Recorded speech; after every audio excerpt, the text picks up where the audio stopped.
அமைச்சரவையில் அமைச்சர்கள் சிலர் ஸ்ரீலங்கா முஸ்லிம் காங்கிரஸை தாக்குவதற்கு முயற்சிப்பதாக அந்த கட்சியின் தலைவர் ரவுப் ஹக்கீம் தெரிவிக்கின்றார். கொழும்பு கம்பெனி வீதி பகுதியில் நேற்று நடைபெற்ற நிகழ்வு ஒன்றில் கலந்து கொண்டு உரையாற்றும் போதே அவர் இதனை குறிப்பிட்டார். அரசாங்கத்துக்குள்ள முஸ்லிம் காங்கிரசுக்கு நேர பேசலாட்டி என்னோட அமைச்சரவையில் இருக்கிறார்கள். அதுக்கு சில இந்த குட்டி சைத்தான்கள் கொஞ்சம் பேர் வச்சுக்கிறாங்க. இந்த குட்டி சைத்தான்கள் வேலையில் இப்ப முசம்மில் எங்களோட மேயர் முசம்மில் இல்ல, இன்னொரு முசம்மில் எங்கேயோ ஒரு அடையாளம் இல்லாம இருந்தாலும் கொண்டு வச்சு என்ன முஸ்லிம் காங்கிரஸ் அடிக்கிறது தான் அவரை வச்சு அவர கதை இன்றைக்கு என்ன நான் நாட்டுக்கு துரோகம் செஞ்சுட்டோம் மாமன்னு கதைக்கிறாங்க. இப்ப தேச துரோகத்தை முஸ்லிம் காங்கிரஸ் செய்து விட்டதாக இன்று பேசப்படுகிறது.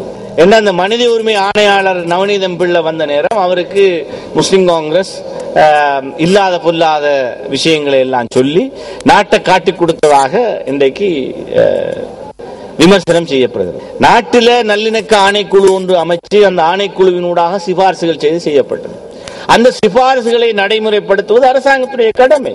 ஆனால் நாங்கள் சர்வதேசத்துக்கு எதையும் காட்டிக் கொடுத்ததாக அல்ல, அந்த நல்லிணக்க ஆணைக்குழுவின் சிபாரிசுகளுக்கு அமைவாக நடக்காத விஷயங்களை பற்றி நாங்கள் தகவல்களை கொடுக்க வேண்டிய கடமைப்பாடு ஒரு கட்சி என்ற அடிப்படையில் இந்த கட்சிக்கு இருந்தது.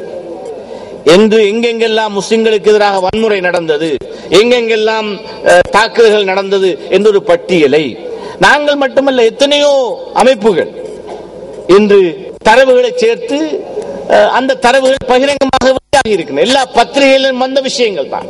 அந்த விஷயங்கள் யாரும் மூடி மறைக்கின்ற விஷயங்களாக இருக்க வேண்டிய அவசியம் இல்லை. ஆனால் அவை இனிமேலும் நடக்காமல் தடுப்பது என்பது ஒரு பொறுப்புள்ள அரசாங்கத்தின் கடமை.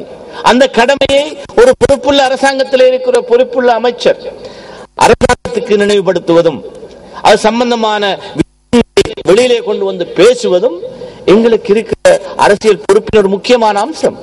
இதற்கு பிறகும் அந்த தவறுகள் நடக்காமல் தடுப்பதற்கான ஒரு ஏற்பாட்டை செய்கிற கடமை எல்லா பொறுப்புள்ள அரசியல் தலைமைகளுக்கும் இருக்கிறது.